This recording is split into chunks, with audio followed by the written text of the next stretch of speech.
Bonjour à toutes et à tous.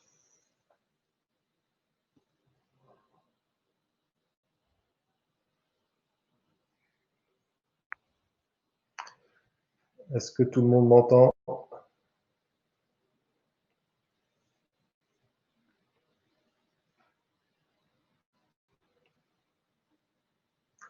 Merci Emilou pour le feedback. C'est toujours utile dans un webinaire. Et donc normalement, vous devez avoir de la vue sur euh, l'écran avec les webinaires du post-confinement. Je suis Dani Nassif et je vous souhaite la bienvenue à ce webinaire.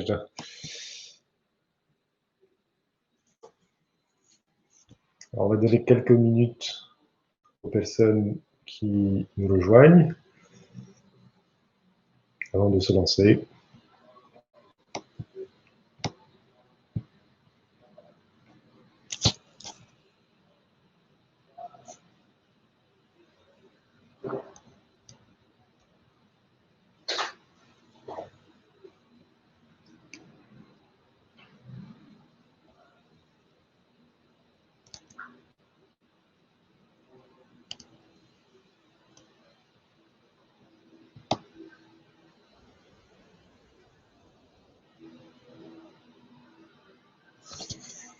Donc, pour l'instant, on est 17, mais vous êtes un peu plus de 180 personnes inscrites. Bon, je ne sais pas, depuis, il y a eu quand même le beau temps, les annonces du Premier ministre à 17 heures. On a beaucoup de concurrence aujourd'hui. Mais en tout cas, bravo à ceux qui sont là.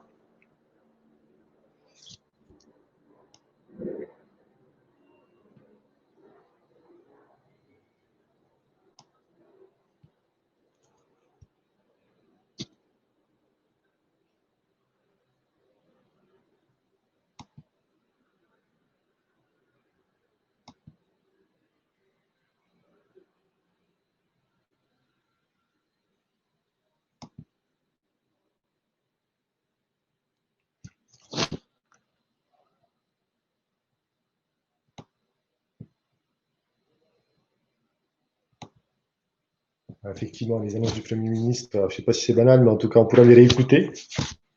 Le webinaire, c'est maintenant et ici. Vous avez fait le bon choix. Alors, combien sommes-nous là? Une vingtaine. On va donner encore 2 petites minutes et ensuite, on va y aller avec ce webinaire sur le sujet de la résilience. Survivre à tout en équipe, puisqu'on va surtout parler de la résilience en équipe.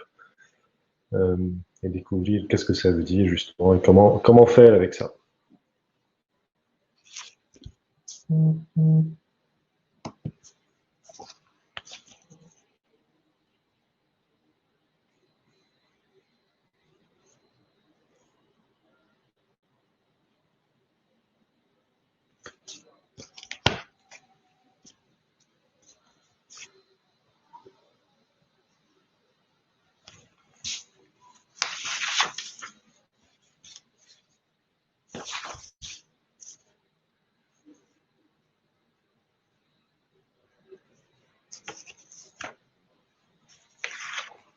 Ok, je vous propose de commencer du coup. Bienvenue à ceux qui nous ont rejoints depuis tout à l'heure. Donc on est jeudi 28 mai et vous êtes au webinaire qui s'intitule Survivre à tout en équipe, comment développer la résilience. Ça va être le sujet qu'on va aborder aujourd'hui. La résilience, qu'est-ce que c'est? Les caractéristiques des équipes résilientes, puisque ça va surtout être cet angle-là qu'on va travailler, les équipes résilientes. Et puis quelques moyens, quelques idées, quelques suggestions, quelques pistes pour y arriver, pour vous aussi, pour vous et vos équipes. Donc, ce sont les webinaires pour le manager déconfiné maintenant, effectivement, toujours organisés avec le concours de la ville de Levallois et de l'île de Seine et un certain nombre de villes partenaires, comme plutôt Neuilly ou Bois-Colombes. Je m'appelle Dani Nassif et je co-dirige le cabinet Boss Conseil avec mon associé Nelly Dubout. Je suis coach et accompagnateur des transformations en entreprise. Et avant ça, j'ai eu un parcours dans le monde des télécoms, dans de grandes entreprises scandinaves et japonaises. Je suis ravi d'être avec vous aujourd'hui pour ce webinaire, c'est mon premier post-confinement et j'espère qu'on va avoir autant de plaisir que ce qu'on a pu avoir pendant la période de confinement. Encore une fois, malgré la concurrence un peu rude aujourd'hui avec le beau temps et les annonces à 17h du Premier ministre, mais on va en tout cas aujourd'hui ici parler de la résilience et ce que ça veut dire en équipe.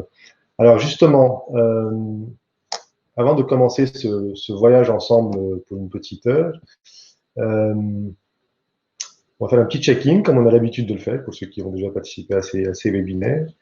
Un check-in avec 3 questions. Et j'aimerais que vous apportiez vos réponses dans le chat. Une première question, c'est pourquoi avoir choisi ce webinaire? Voilà. Vous avez fait un choix, il y a beaucoup d'autres webinaires, il y a aussi d'autres choses aujourd'hui à faire. Qu'est-ce qui vous a porté sur ce webinaire? Pourquoi avoir choisi ce webinaire? Et partagez vos réponses dans le chat.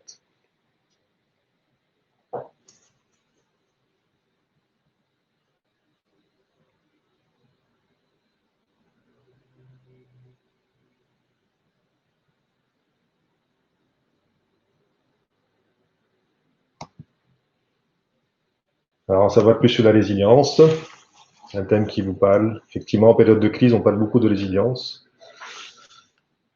La puissance du collectif, absolument, et ça va être l'angle de la résilience dans le collectif, justement. En quoi ça s'applique à l'entreprise, oui.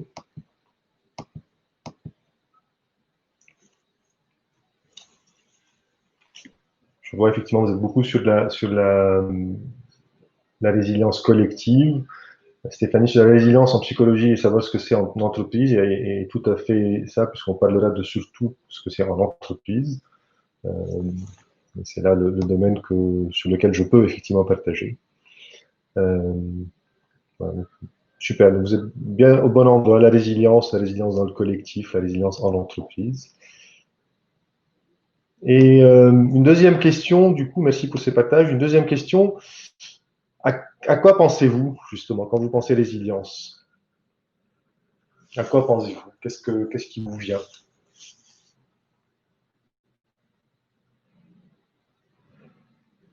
Si vous pensez résilience, rebond, oui, reconstruction,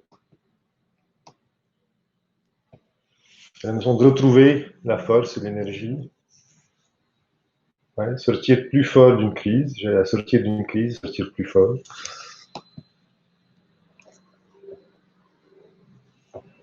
Allez, Stéphanie, évidemment, Boris Cyrulnik, puisque là on est en plein dans la résilience, dans la psychologie.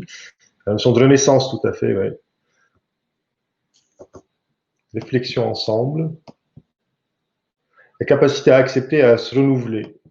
La renaissance. La notion de renaissance, de rebondir, de traverser. Les appuis.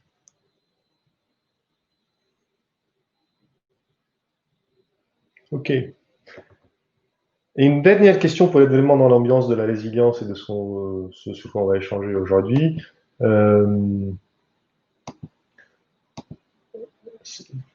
L'image qui vous vient à l'esprit d'une équipe résiliente. Voilà, quelle est l'image?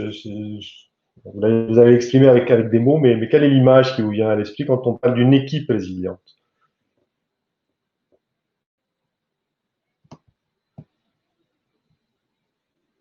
Notion de cohésion.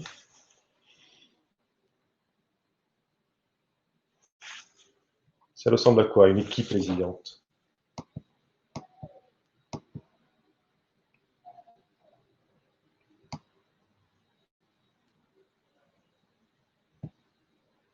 Une équipe solidaire, bienveillante. C'est assez marrant parce que j'ai quelqu'un avec mon nom et mon prénom qui est dans le chat. Bon, don d'ubiquité, je suis à 2 endroits. L'équipe collaborative, oui, la notion de collaboration, la capacité d'adaptation. Ah, l'équipe de rugby. L'équipe de rugby qui défend et qui contre-attaque ensemble, oui. L'équipe de sport. Les équipes qui savent grandir et se renouveler, qui grandissent ensemble. Ouais. Le groupe de personnes qui se tiennent par les épaules, la notion de cohésion, de solidarité, de co-création.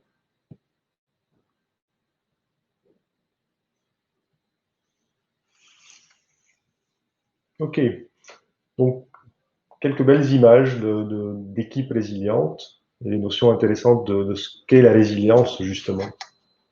Merci pour ces partages. Ça nous met un peu dans l'ambiance de la résilience, justement, et de ce qu'on va aborder maintenant pour les 3 quarts d'heure qui viennent.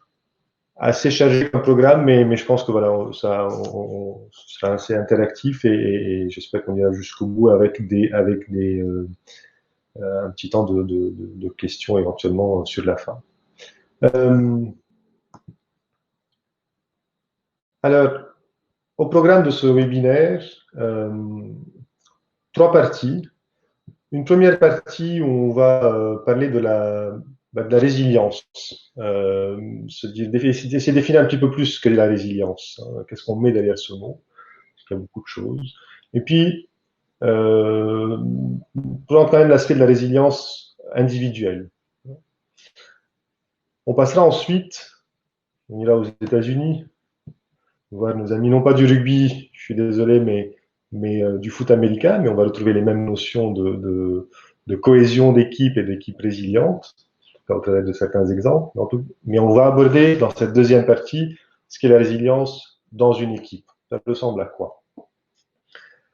Et troisième et dernière partie, c'est quand même vous permettre de repartir avec peut-être une boîte à outils de 2, 3 outils qui vont vous permettre de travailler cette résilience dans vos équipes, si vous êtes manager, dans vos systèmes, dans votre famille, dans votre entourage. Voilà, des choses pratiques qui vous permettent d'aller effectivement plus loin dans cette résilience d'équipe. Voilà le programme que je vous ai concocté pour cet après-midi. Et au-delà du programme, les pépites avec lesquelles j'aimerais que vous puissiez repartir, en tout cas, à 18 heures, c'est quoi? C'est peut-être des pistes de réflexion déjà pour travailler votre propre résilience. L'aspect individuel, sans rentrer dans la psychologie, parce que c'est pas mon domaine, mais des pistes quand même pratiques, des choses, des petits outils pour vous permettre de travailler votre propre résilience. D'avoir bien compris ce que sont les caractéristiques des équipes résilientes. Il y a beaucoup de définitions, beaucoup de choses un peu partout, mais voilà, je vous en proposerai une que moi j'aime beaucoup et qui est assez parlant. Quelles sont les caractéristiques des équipes résilientes? Et ensuite, euh, 2 outils, 3 d'ailleurs, des approches pour augmenter la résilience de vos équipes. Et quand on dit des équipes, on aime bien dire aussi les systèmes relationnels. C'est-à-dire, ces systèmes, c'est les équipes, les organisations, les familles, ce sont des systèmes relationnels, donc augmenter la résilience de ces systèmes. Voilà ce que j'espère, sur quoi vous repartirez, et peut-être d'autres choses encore, vous me direz tout à l'heure. Alors, la résilience. Qu'est-ce que la résilience? Et avant d'aller sur qu'est-ce que la résilience, une question m'est venue que j'avais envie de vous poser, de vous faire réagir aussi à nouveau dans le chat. C'est finalement résilience ou résistance. Est-ce que c'est la même chose? Qu'est-ce qui est différent? Qu'est-ce que ça vous évoque? Résilience, résistance. Et si vous pouvez partager dans le chat, je suis preneur de votre regard sur résistance et versus résilience.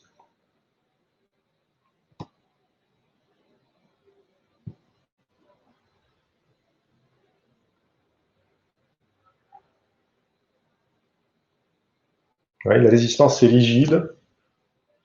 Ouais, c'est vrai, ça résiste. Et la résilience est plus souple, tout à fait. Un combat dans la résistance. La résilience, on parle de réparation, de reconstruction, d'adaptation.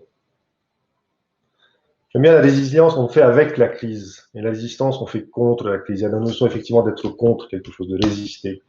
Donc la résilience, on fait avec. Hein, la lutte de la résistance, on fait que lutter, c'est vrai.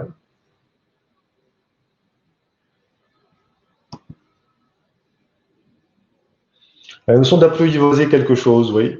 Être dans, rentrer avec et apprivoiser quelque chose, une nouvelle situation, peut-être. Des fois, il vaut mieux accepter et changer que trop résister. La notion d'accepter avec le changement, avec un changement pour aller plus loin, aller autre chose, faire différemment. Oui. S'adapter pour ne pas casser. Effectivement, c'est aller, on va pas jusqu'à casser. Dans la résilience, c'est cette notion-là, c'est avant de casser. C'est accepter, s'adapter. J'aime bien la résistance, c'est pas de changement. Il n'y a pas de notion de changement dans la résistance, justement. Ok, donc on va bien, effectivement, résistance et résilience, on n'est pas sur la même chose. On peut quasiment les opposer, ces deux notions-là. Et c'est important déjà de se fixer là, parce que souvent, on peut confondre résilience et résistance. On parle souvent de résister au choc, résister à ce qui se passe pour survivre. En fait, on est résilient ou résistant, et c'est pas nécessairement les mêmes formes de réaction. Alors, qu'est-ce que la résilience, sans prétendre vouloir tout résumer sur un slide et en 3 minutes, mais peut-être juste pour qu'on puisse partager un peu les mêmes définitions. À l'origine, en tout cas c'est souvent comme ça qu'on le resitue, la résilience c'est un concept en physique. C'est l'énergie qui est absorbée par un corps, justement lorsqu'il subit une déformation, mais sans se briser. Donc on est déjà sur une énergie absorbée quand on subit une déformation. On retrouve ce que vous venez de dire, hein, le côté s'adapter, changer, hein, et ne pas se briser. Donc, j'accueille un changement, j'accueille une déformation, et ensuite je vais me recomposer, sans me briser, sans casser. Et il arrive quand même de parler dans ces cas-là de résistance des matériaux, mais en fait, c'est pas de la résistance, c'est l'énergie qu'on absorbe quand on subit une déformation. Par extension, c'est cette force morale, la capacité à rebondir, vous l'avez dit souvent, c'est rebondir, repartir de l'avant. Hein. Vous voyez, on utilise quand même résister au choc de la vie, hein, c'est aller avec ça. Hein. On va quand même utiliser ce mot de résister au choc de la vie, mais on parle de résilience. Stéphanie peut en témoigner, on a beaucoup de travaux sur la résilience dans le champ thérapeutique, avec bien sûr Boris Cyrulnik, qui est extrêmement connu, que vous pouvez le trouver avec beaucoup d'interventions sur YouTube ou des articles autres, avec des travaux sur le stress et le coping, et puis un lien avec tout ce qui est les théories de l'attachement, et comment ça influence la résilience, avec les travaux de Bowlby. C'est un domaine qu'on ne traitera pas cet après-midi, c'est pas l'objet de ce webinaire, mais c'est pour vous situer un petit peu ces acteurs qui sont autour de ce domaine-là, qui est la résilience, en tout cas dans le champ thérapeutique. Et depuis, justement, ça a été, le point commun, c'est continuer à se développer après un trauma ou un traumatisme, mais le faire différemment. Et même ça, le concept en physique, c'est ça. C'est finalement cet objet, il a pris une énergie, il va continuer, en ayant encaissé cette énergie, il y a une déformation, mais il va continuer. Donc c'est ça peut-être le point commun, c'est comment on se développe après un traumatisme ou un trauma ou un changement, une crise, et comment on le fait, et différemment justement. Et c'est pour ça que ça a été étendu, ce concept, on l'a repris dans différents domaines. C'est dans les systèmes logiciels, la résilience des systèmes, c'est comment ça fonctionne en mode dégradé finalement, comment on s'utilise ça, comment ça fonctionne dans un mode dégradé. Vous retrouvez le concept en géographie, en urbanisme, dans les villes, comment elles sont résilientes à des phénomènes naturels d'inondation ou autres. En économie, pour des structures, des organisations, comment elles sont résilientes à une crise bien précise. En management, bien sûr, et c'est beaucoup ça que vous êtes venu chercher, c'est comment, en management, une équipe, une organisation encaisse un choc et sans se briser et continue, peut-être justement différemment. Moi, j'aime beaucoup cette citation qui a priori est de Sénèque, mais qui dit la vie, ce n'est pas d'attendre que les orages passent, c'est d'apprendre comment danser sous la pluie. Et je trouve que c'est assez, moi, ça me parle beaucoup sur ce qu'est la résilience. Hein, c'est pas de la résistance de se cacher des orages, c'est d'apprendre comment je danse sous la pluie, je fais autre chose. Comment de cet environnement qui est peut-être difficile, une crise, je vais faire autre chose et je vais danser. Je vais danser sous la pluie. On va peut-être garder cette image pour ensuite pouvoir comment effectivement on travaille avec les résiliences en équipe.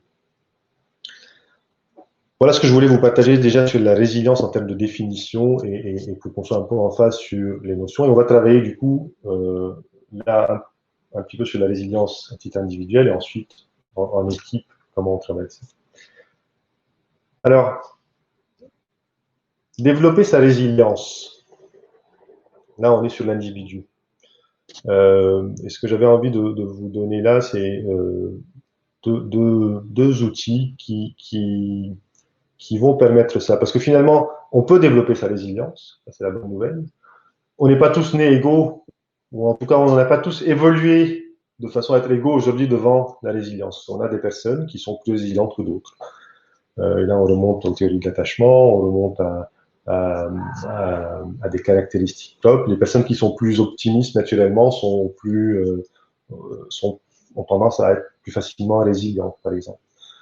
Et ça, c'est comme ça. Donc, on n'est pas tous égaux devant, mais néanmoins, on sait tous travailler et on sait justement augmenter, développer sa résilience. Et deux petits, si un élément essentiel avant d'aller dans comment on travaille, tout passe par accroître la positivité dans son système. Accroître la positivité en soi et la positivité dans son système. Et c'est vraiment le fil conducteur pour aller développer sa résilience, c'est mettre du positif. Donc c'est ensuite comment je mets du positif dans mon environnement, mais c'est vraiment le point essentiel qu'il faut garder en tête. Alors deux outils que j'ai envie de vous proposer là, parmi d'autres, mais que je pense sont intéressants, appropriés et que vous pourrez creuser. Un premier qui s'appelle portes fermées, portes ouvertes. Et peut-être que vous allez voir pourquoi. Et un deuxième qui est, comme j'ai appelé mes valeurs, mon port d'attache. Et c'est comment on travaille avec ces valeurs. Alors, on va faire ça dans les 5-10 minutes qu'on a devant nous, mais l'idée c'est de vous le partager et vous prendrez des notes et comme ça ensuite à vous de travailler ça si vous accrochez, de travailler ça ensuite tranquillement. Je ne les ai pas pris dans mon note, mais c'est pas grave. Le premier, c'est se reconnecter à ses valeurs, ou se connecter à ses valeurs. Des fois, on se connecte tout simplement, on l'a perdu. Se reconnecter à ses valeurs. Pourquoi? Parce que c'est ce que j'ai appelé le port d'attache. Pourquoi? Parce que l'affirmation de ces valeurs, et ça, il y a plein d'études qui l'ont montré, le fait d'affirmer ces valeurs, ça veut dire quoi affirmer ces valeurs? C'est de les connaître et puis les partager, les affirmer haut et fort, les revendiquer. En fait, atténue la perception des menaces, permet de réduire tout l'aspect rumination après un échec, permet de limiter aussi tout ce qui est les réactions défensives quand on a des informations qui sont menaçantes. Vous savez une information menaçante, vous avez soit la possibilité de vous dire comment je vais bosser là-dessus et comment je vais réagir et comment je vais construire quelque chose, ou vous mettre sur la défensive. Ça va temporiser aussi les réponses face au stress, face aux situations stressantes. Plutôt que de partir tout de suite dans la réponse, on va pouvoir temporiser, étudier, intégrer, accueillir et ensuite réagir. Ça, c'est quand on est effectivement connecté à ses valeurs, qu'on affirme ses valeurs, qu'on est aligné. On va pouvoir effectivement avoir ce type de comportement. Et vous le voyez naturellement, quand on atténue la perception de menace, quand on rumine moins après un échec, mais on passe pour rebondir, quand on limite les réactions défensives, quand on temporise face au stress, ça permet justement d'être plus résilient, d'accueillir, de se transformer et de rebondir. Et c'est un peu comme quand on sait où on va dans la tempête, voilà, on sait à quoi on est attaché, on sait où on va. On sait que ça va être difficile, mais on a ces valeurs-là, on sait vers quoi on va. Et c'est un peu le port d'attache vers lequel on va pouvoir se guider. Et justement, comment faire ça? Différentes façons de se reconnecter à ces valeurs. Il y en a deux que j'avais envie de vous partager. Il y a un premier, c'est on a tous des valeurs naturelles, en fait, que des fois certains appellent des forces, mais il y a un modèle qui s'appelle le VIA, le Values in Action, qui a été développé par Martin Seligman, qui est le père de la psychologie positive. Ça vous étonne pas que ça vienne de la psychologie positive, puisque je vous avais dit, c'est vraiment du positif qu'il faut mettre dans les systèmes. Euh, Martin Seligman a développé le Values in Action, qui est un modèle dans lequel il y a 24 valeurs universelles. Vous passez le test et vous avez, c'est un test gratuit sur Internet, et vous allez avoir le ranking des valeurs les plus importantes naturellement chez vous, en fait.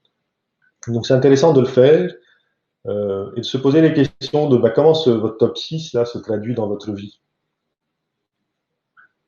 Voilà, comment vous retrouvez ces valeurs-là dans votre vie ou pas. Si vous ne les retrouvez pas, ben, qu'est-ce que vous en tirez comme conclusion? Qu'est-ce que vous allez faire par rapport à ça? Et en quoi est-ce que c'est important pour vous? Donc c'est un outil sérieux, fait par quand même des personnes bien versées dans le domaine, et qui va vous aider à vous reconnecter à vos valeurs naturelles, en fait, à ce qui est important pour vous. Okay.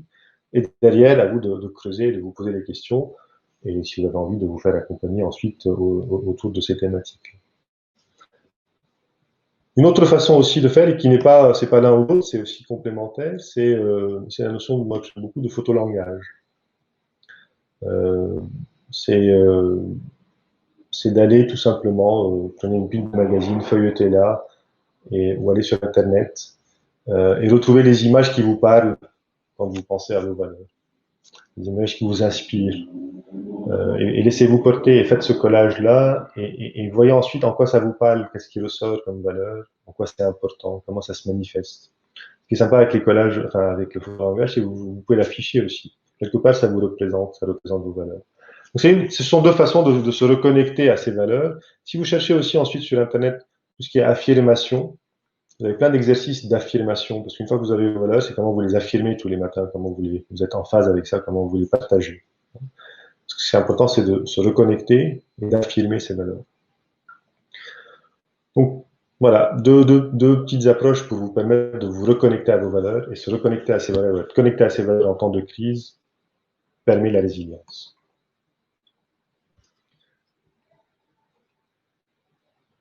Ensuite, l'autre proposition, c'est de trouver le positif avec la notion des portes ouvertes et les portes fermées. Et en fait, les portes ouvertes et les portes fermées, c'est quoi? Les portes qui se ferment, c'est bien sûr c'est ce qu'on perd dans une crise, dans un choc, dans un trauma. Et celles-là, on les voit tout de suite, on se les prend dans la figure. Mais celles qu'on voit plus moins, c'est celles qui s'ouvrent, c'est les opportunités, celles qui ne se seraient pas ouvertes si les autres ne s'étaient pas fermées en fait.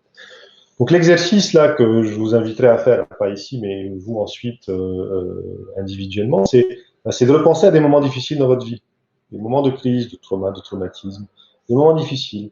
Et pour chacun de ces moments, prenez le temps de faire cette liste, de vous dire bon, quelles sont les portes qui se sont fermées à ce moment-là.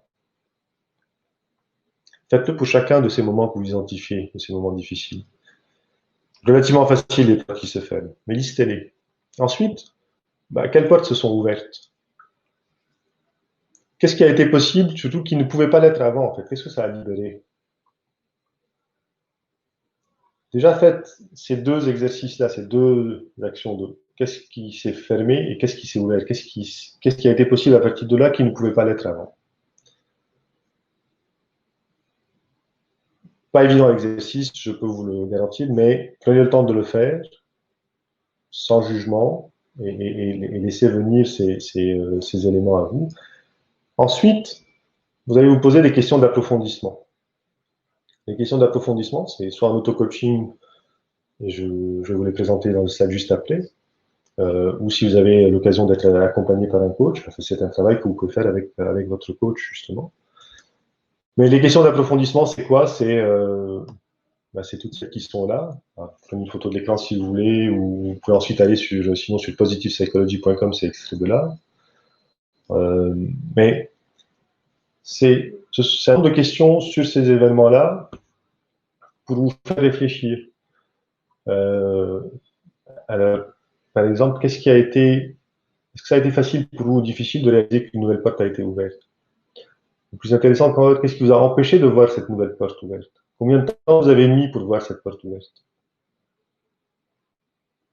Quelles sont les forces de caractère que vous avez étudiées dans ces moments-là? Et ainsi de suite. Donc, c'est un certain nombre de questions qui vous permettent de construire sur ces événements, de creuser, d'approfondir et de comprendre, d'apprendre plus sur vous-même aussi. Et l'idée, c'est quoi? C'est ce qui vous a permis d'ouvrir des portes, ce qui vous a permis d'aller chercher des nouvelles opportunités que vous n'aviez pas avant, ben, ça, vous allez pouvoir le refaire ensuite. Et d'abord, il faut le comprendre, savoir ce qui vous a amené à ça, et ensuite, effectivement, pouvoir construire de nouveau dans le prochain traumatisme, la prochaine crise. Donc voilà l'exercice tout simple mais puissant des portes ouvertes et des portes fermées, des portes fermées et des portes ouvertes. Surtout, bien sûr, des questions d'approfondissement pour creuser et comprendre les mécanismes qui en vous fonctionnent dans ces cas-là.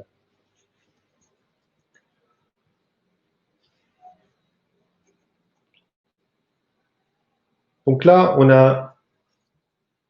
a fait la partie qui est sur la résilience, ce que c'est et comment individuellement vous pouvez travailler cette résilience pour l'augmenter, pour l'améliorer, parce qu'encore une fois, on n'est pas tous égaux à ce niveau-là. On va passer maintenant à la partie équipe, avec comment survivre à tout, comment être résilient, mais en équipe justement. Et ce que vous avez là, la raison pour laquelle j'ai pris cette image, elle est double. D'une part, elle vient les infos que je vais vous présenter tout à l'heure viennent de la Harvard Business Review, d'un article, d'une étude qui a été faite que j'aime beaucoup et que je reprends là. Et là, c'est l'équipe de foot américaine les New England Patriots, c'est l'équipe de la côte Est et particulièrement de Boston. C'est une énorme équipe de foot américain qui a été 5 fois championne du Super Bowl d'affilée et notamment une année, la 5e justement, où c'est une équipe qui était menée à la mi-temps de 18 points, ce qui est énorme au foot américain à la mi-temps, et qui a su remonter, c'était le 5e titre en jeu, a su remonter, retrouver cette énergie, remonter avec créativité, avec une équipe soudée, avec plein de choses qu'on va voir justement, pour aller gagner ce Super Bowl. Non pas grâce à une personne, mais grâce à vraiment un travail collectif et une équipe justement résiliente qui ne s'est pas laissée abattre par un moment difficile, mais qui a su au contraire rebondir à partir de là. Donc j'aime bien cette image qu'on retrouve dans plein de sports, dans le rugby, dans le foot, dans plein de sports justement collectifs. Alors, de quoi va-t-on parler en équipe? Cette étude de la Harvard Business Review, que j'aime beaucoup, qui me parle sur les attributs des équipes résilientes. Ils en ont identifié 4 en allant travailler avec plus de 2000 coachs sportifs, des industries diverses et variées, donc avec des organisations, faire des enquêtes dans différents types d'industries et de services et d'organisations pour finalement faire dégager 4 attributs d'équipes résilientes qui sont la première, avoir la foi, y croire. Donc, il faut que l'équipe ait la foi, la confiance quelque part, dans sa capacité à faire ce qu'elle a à faire. Et là, je reprends un exemple plus proche de chez nous. L'équipe de France de foot en 98 et de nouveau en 2018. Il y avait plein de choses, mais il y avait aussi cette foi, y croire, croire dans sa capacité à aller chercher cette coupe du monde. Comme l'équipe des New England Patriots, à un moment donné, ils se retrouvent à la mi-temps. S'ils n'y croient pas, il n'y a aucun moyen d'y arriver. Ils vont casser. Ils y croient, c'est l'un des ingrédients, c'est l'un des attributs d'une équipe résiliente.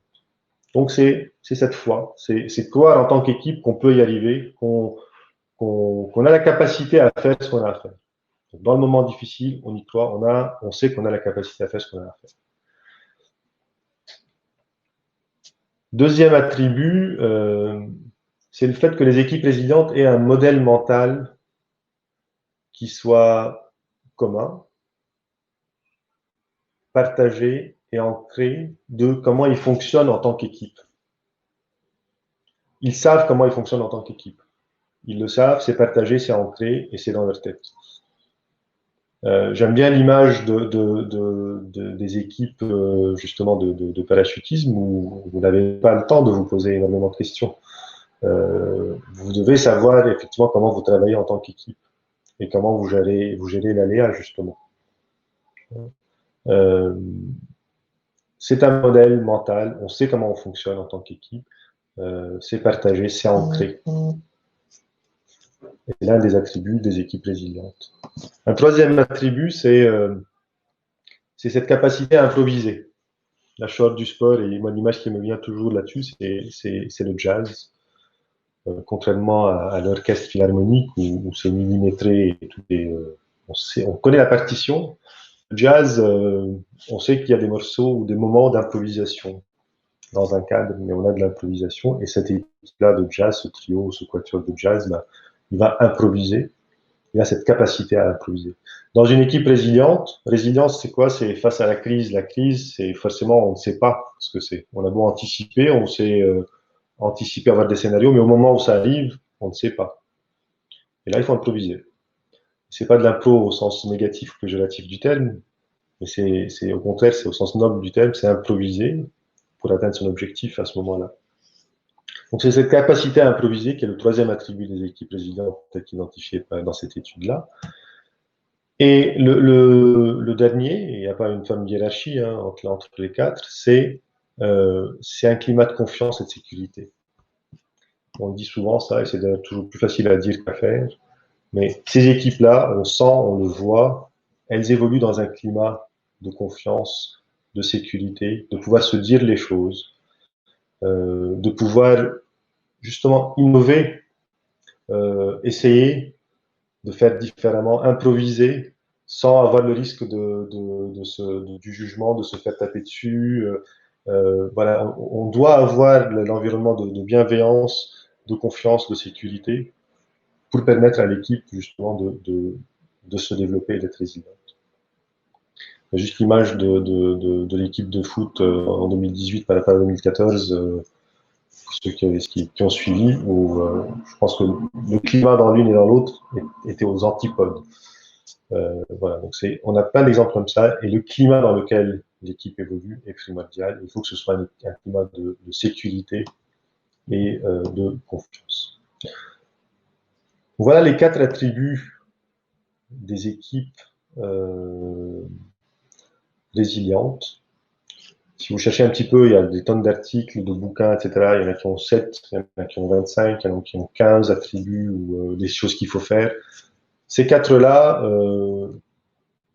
pas de l'expérience et pour les avoir retrouvés dans cette étude, fonctionnent. Assez simple, s'en souvenir aussi. C'est y croire, avoir un modèle mental partagé, savoir improviser, être dans un climat, dans un mode de fonctionnement où on retrouve la confiance et la sécurité. Alors, un point aussi important, c'est que l'équipe résiliente, ça se construit. C'est pas juste on prend des personnes et puis tiens voilà vous êtes plutôt bon donc ça va vous êtes résilient chacun donc l'équipe va être résiliente. Non, une équipe d'ailleurs même si chacun est résilient dans l'équipe ça ne veut pas dire que l'équipe est résiliente. Vous le voyez au travers des attributs qui sont là. Donc ça se construit et ça se construit à trois moments. Ça se construit avant l'orage. Avant l'orage, si on revient à la citation de Sénèque, parce qu'on va construire le cadre justement de confiance et de sécurité. Donc là, si vous êtes intéressé à construire de la résilience dans vos équipes, voilà des choses que vous avez besoin de faire. C'est construire un cadre dans lequel ils vont pouvoir évoluer en confiance et en sécurité. Favoriser la diversité des profils et des points de vue pour pouvoir encourager l'improvisation, la créativité. Mettre en place des fonctionnements. Un modèle mental de fonctionnement commun, ça ne Je dis, ça ne s'improvise pas. Justement, on sait comment on fonctionne ensemble, mais on l'apprend. Il faut le roder et anticiper les choses. Donc tout ça, ça se fait avant l'orage, avant le choc, quand on a le temps de le faire, justement. Ça se construit aussi pendant. Vous vous souvenez, pendant, qu'est-ce qu'on fait? On danse. Et danser sous la pluie, pendant ce temps-là, qu'est-ce qu'on fait? Il faut à ce moment-là rappeler à l'équipe sa résilience. À la mi-temps, on refait pas, on reconstruit pas un cadre, on met pas en place des fonctionnements. On rappelle tout ça, on rappelle à l'équipe sa résilience, on rappelle ce qui fait sa force. On donne de l'information sur ce qui se passe, on booste la confiance. C'est pas là qu'on construit, là on accompagne. Et on ouvre les portes, justement, ces fameuses portes fermées, portes ouvertes. À l'échelle d'une équipe, des portes se sont fermées, on va en ouvrir d'autres, justement. Okay, donc, dans ces périodes-là, on danse. J'aime bien cette analogie, on danse, on prend les informations et on se rappelle ce qui fait notre force en tant qu'équipe. Et quand on ne se rappelle pas, c'est là où la charge aussi du leader, du manager, c'est de rappeler à l'équipe ça. De rappeler à l'équipe quelle est sa force, ce qu'elle fait, de lui donner de l'information, de l'accompagner. Et des fois, vous avez besoin de la faire accompagner aussi. Et bien sûr, ça se construit aussi dans l'après. L'orage est passé, on a un merveilleux arc-en-ciel. Là, on débriefe à fois. Qu'est-ce qui a fait les succès? Souvent, on parle de ce qui a mal tourné. Mais ce qui est important, c'est ce qui a fait les succès, comment on s'en est sorti. Et les échecs, c'est surtout ce qu'on en a appris. Et bien sûr, c'est apprécier ce qui a été fait et apprécier celles et ceux qui l'ont fait, justement. Ça vient construire la résilience de l'équipe pour le prochain choc, pour le prochain trauma. Donc, il y a avant l'orage, on construit, on prépare. Pendant l'orage, on danse. Après l'orage, on profite de l'arc-en-ciel, mais on va chercher le petit trésor en bas, là, ce trésor dans lequel il y a de l'apprentissage qui va nous servir au prochain orage pour encore mieux danser. Voilà les 3 étapes, en fait, les 4 attributs des équipes résilientes, simples, et ces 3 étapes dans lesquelles ça se construit.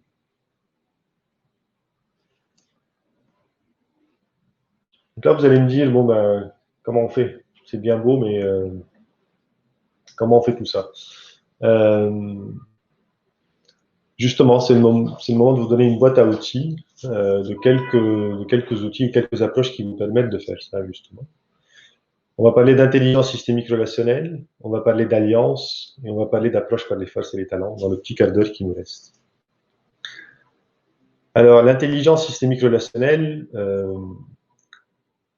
c'est quoi? Vous connaissez très certainement maintenant l'intelligence émotionnelle, c'est le moi, c'est mes émotions, c'est mes expériences, comment je me motive moi. Vous connaissez peut-être aussi l'intelligence sociale. C'est celle qui se focalise sur l'autre, c'est comment on est l'autre et moi, comment je me motive les autres, comment je me focus sur les autres. L'intelligence systémique relationnelle, c'est l'intelligence de l'équipe finalement. C'est l'intelligence du système de relations, c'est le collectif, c'est le nous. Et donc c'est le fait de prendre conscience qu'il y a cette intelligence de l'équipe, il y a cette intelligence du groupe, de l'organisation, et il y a cette motivation collective. La raison pour laquelle vous avez en haut cette petite photo de personnes qui tiennent des fils, c'est on représente ça par les liens. Le système relationnel, c'est les liens qui unissent les différentes personnes dans une équipe. Donc c'est comment on motive tout ça et comment on travaille avec cette intelligence relationnelle systémique. Alors aujourd'hui, c'est compliqué d'aller beaucoup plus loin, mais ce que je voulais vous partager, c'était l'existence de cette intelligence relationnelle systémique. C'est l'intelligence de l'équipe. Et si vous avez envie de creuser, vous pourrez chercher ce concept-là sur Internet. Allez voir sur Earth Programme, je vous laisserai l'adresse mail en fin de webinaire.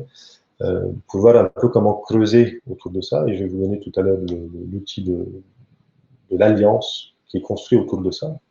Et c'est un concept important à avoir, de se dire, voilà, les équipes, elles ont une intelligence, et cette intelligence va permettre justement d'improviser, va permettre de travailler ensemble de façon à connaître nos modèles mentaux, va nous permettre d'être résilients, condition effectivement de la faire grandir et de l'utiliser. Alors, parmi les nombreux outils que nous avons, que nous pratiquons dans ce modèle qu'on appelle le modèle HORSC, qui est un modèle de coaching et d'accompagnement des organisations, des systèmes et des relations, un modèle d'accompagnement systémique, dont l'un des cœurs, c'est justement cette notion d'intelligence systémique relationnelle. On a un outil qui est puissant et facile à partager, que je vous offre et je vous partage aujourd'hui là, c'est l'alliance.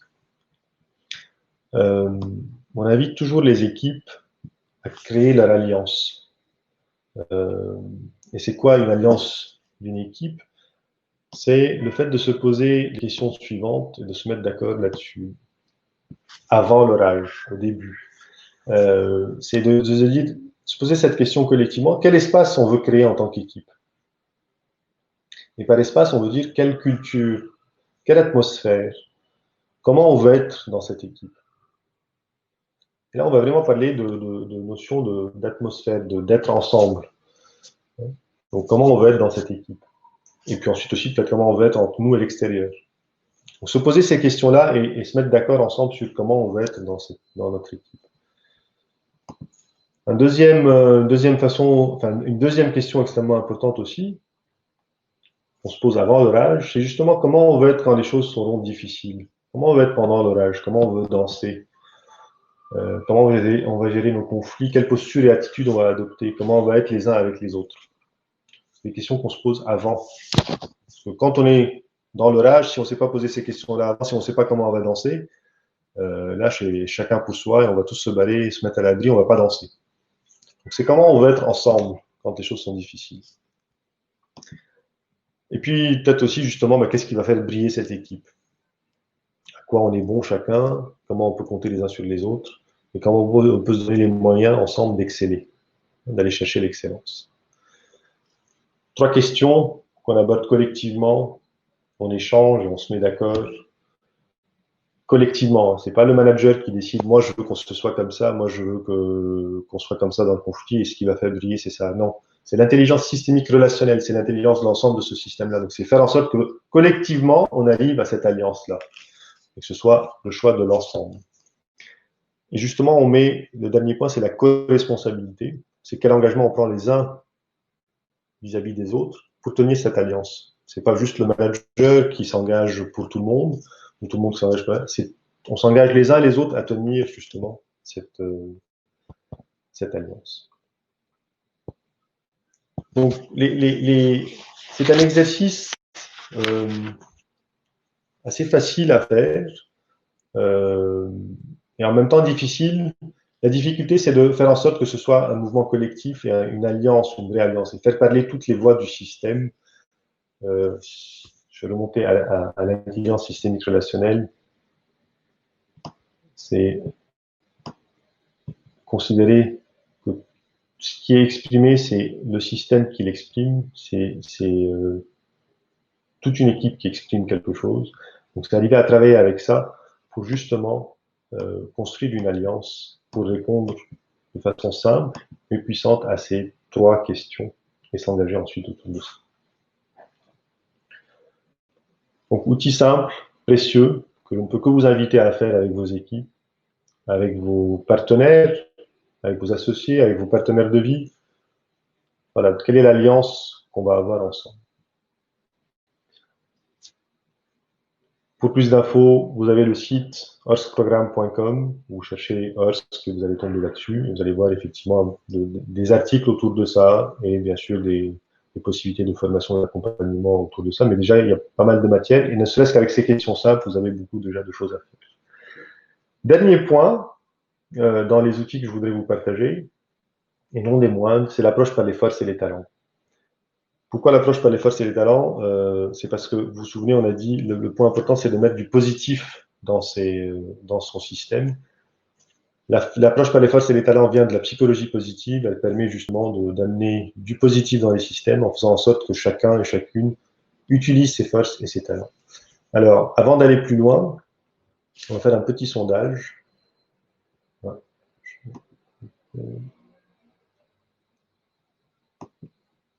va faire un petit sondage, parce que là j'ai beaucoup parlé, donc j'espère ne pas vous avoir perdu dans tout ça. un petit sondage. Non, pas de bonne question. Hop. Normalement, vous avez la question qui se pose là, c'est est-ce que vous savez lister vos 3 principales forces? Je ne vous demande pas de les lister. Si vous avez envie de les partager dans le chat, n'hésitez pas. Mais est-ce que vous savez, si je vous pose la question, est-ce que vous savez lister quelles sont vos 3 principales forces?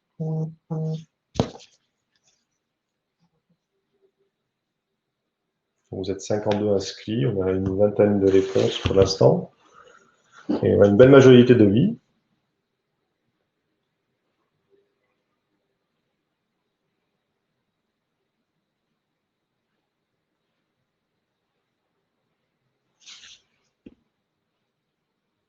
Il y en a qui connaissent effectivement déjà l'outil du StrengthsFinder.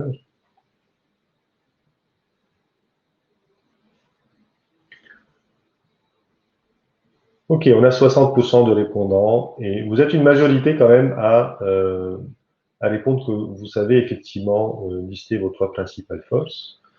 Et je vous remercie pour ce retour. On n'a pas le temps pour une autre question qui aurait été comment vous les utilisez, ces 3 principales forces. Et merci pour certains partages de comment vous voyez vos forces, intuition, persévérance, empathie, effectivement. Et là, le fait déjà de connaître ces principales forces, vous êtes déjà avancé dans cette démarche-là. Sachez que, en général, seuls 33% des personnes, quand on fait des enquêtes larges, savent ou répondent par l'affirmative quand on leur pose la question de si elles connaissent leurs forces et si elles les utilisent. Donc la majeure partie des personnes n'est pas capable tout de suite de dire voilà, moi mes forces c'est ça et voilà comment je les utilise dans mon quotidien. Or, justement, ce qui. Alors, je vais juste partager. Je vais peut-être mettre fin au vote. Hop, juste.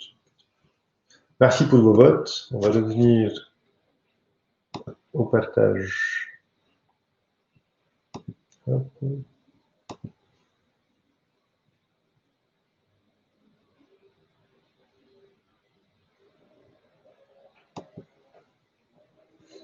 Une petite seconde.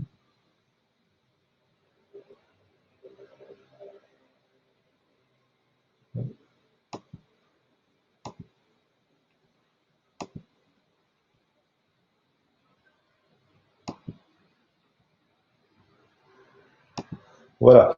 Vous devez normalement avoir de nouveau donc, la présentation.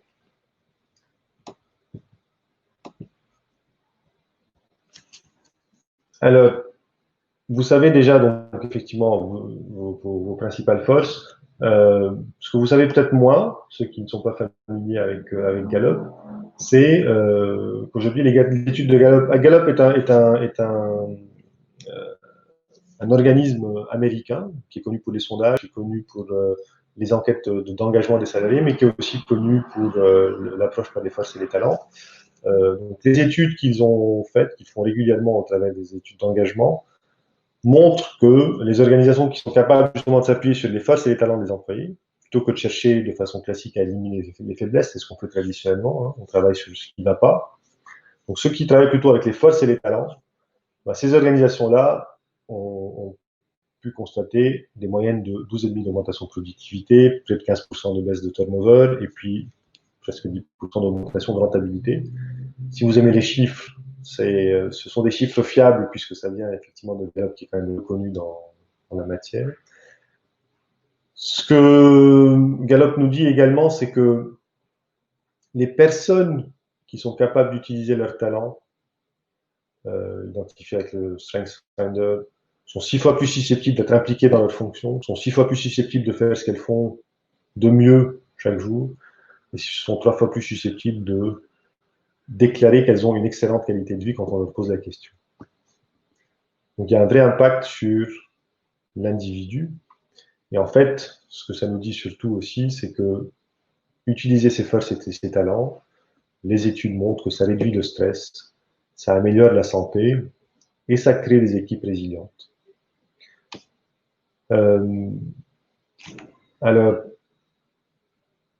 comment utiliser ces forces, justement.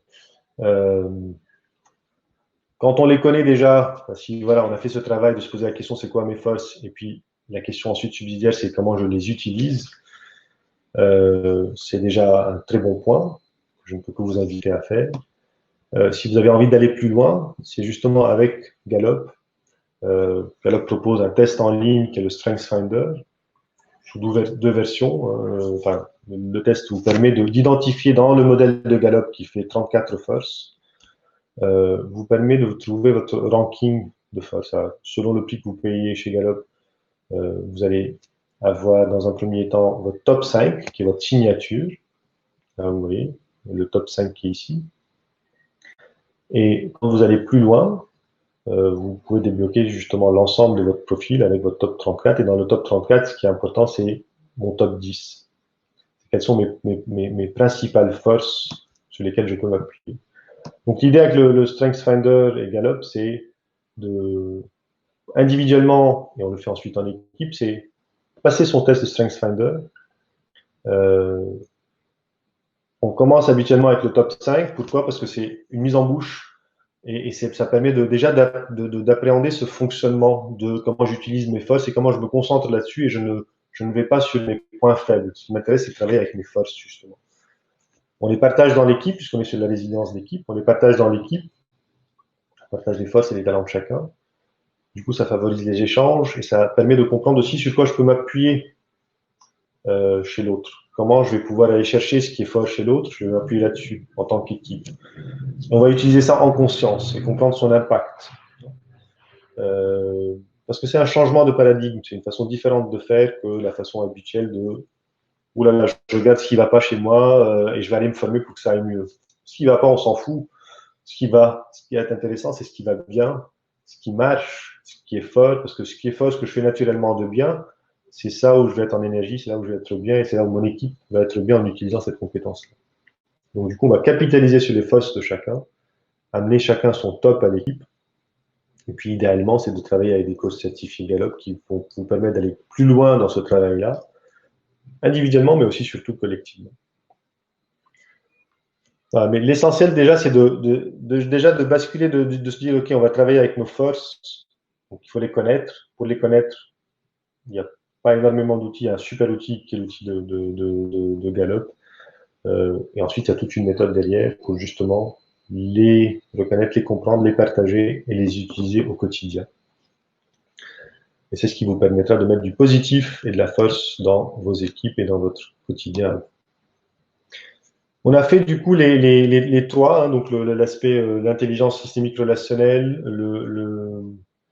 l'alliance, outil simple, facile, précieux, et toute l'approche par les forces et les talents, que je vous invite à découvrir, soit en allant chez Gallup directement, soit en vous recontactant, pour vous-même et pour vos équipes surtout, parce que c'est vraiment un outil fabuleux pour mettre du positif dans l'équipe.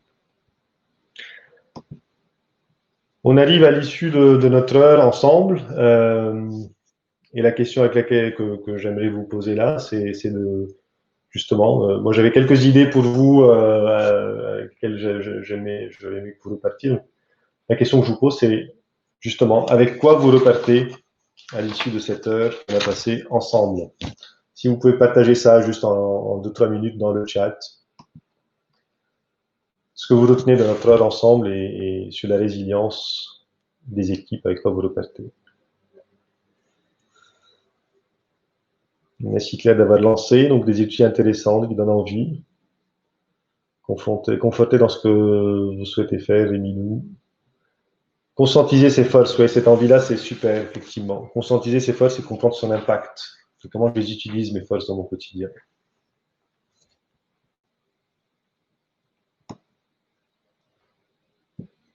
De nouveaux outils pour gérer les équipes, ouais. Ah, danser sous la pluie, avec positivité, avec la force, absolument. Si vous l'appelez une belle to-do list, ouais. Travailler le positif, toujours, c'est l'un des ingrédients clés de la résilience. On peut parler de tout le reste, mais c'est surtout ça. Donc, plus vous mettez du positif, plus ça va alimenter la résilience. Le potentiel. Gallup, n'hésitez pas sur le site, il y a beaucoup de choses. s'appuyer sur ses forces et ses talents, creuser plus loin. L'intelligence systémique relationnelle, c'est un vrai vaste sujet, donc n'hésitez pas. Les portes fermées, les portes ouvertes, surtout les portes ouvertes, bravo. Un changement de paradigme. Super, beaucoup de choses, je suis ravi. Je suis ravi de ces retours. Et, merci pour votre participation. J'ai passé un bon moment, vos échanges. C'est toujours un webinaire où il y a de l'interaction, c'est précieux pour nous. Donc, je merci beaucoup pour ça. Merci pour vos retours. Si vous avez envie d'aller plus loin, Gallup, le site, il suffit de chercher de toute façon sur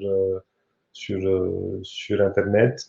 Le site earthprogram.com, pour ceux qui ont envie de creuser l'intelligence relationnelle systémique. Il y a des articles sur le blog et il y a les différents modules de formation autour de ça. Et puis n'hésitez pas à vous me contacter sur LinkedIn, avec grand plaisir pour continuer à échanger, être en relation et continuer à échanger sur ce sujet, moi, qui me passionne, et d'autres sujets sur lesquels j'ai eu l'occasion d'intervenir aussi et que j'aurai plaisir à partager et à échanger avec vous. Merci encore pour ça. Profitez du soleil, profitez du week-end ensoleillé. On va voir ce que nous a annoncé notre Premier ministre aujourd'hui, mais de toute façon, on a tous les outils pour être résilient, quelles que soient les annonces, on sait faire, n'est-ce pas? Merci à vous, bon après-midi, belle soirée à vous.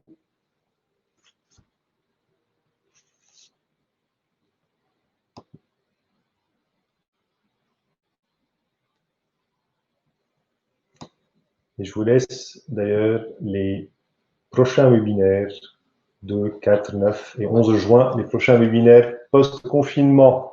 N'hésitez pas à vous inscrire. Merci et belle soirée.